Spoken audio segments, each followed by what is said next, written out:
আসসালামু আলাইকুম, lifestyle প্রমা YouTube চ্যানেলে সবাইকে স্বাগতম। আজকে আমি ডিম দিয়ে চিচিঙ্গা ভাজা করব। এর জন্য চিচিঙ্গাগুলোকে আগেই কুচি করে নিয়ে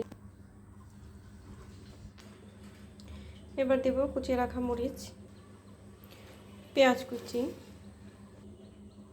লবণ, মরিচের গুঁড়া, হলুদের গুঁড়া, অল্প পরিমাণ পানি যোগ করব। ভাজাটা এরকম পর্যায়ে চলে আসলে এবার এর মধ্যে একটা আমি ডিম দিয়ে দিব। এখানে ডিম দিয়ে দিয়েছি।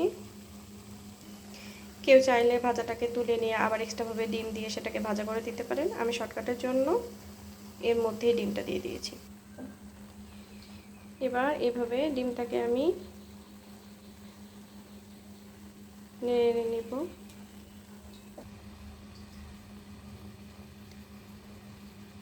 তেল দিয়ে দিব যাতে ভাজাটা না লাগে। ডিম দিয়ে কাঁকড়োর ভাজি কমপ্লিট। আজকের মতো আল্লাহ হাফেজ, টাটা, বাই বাই।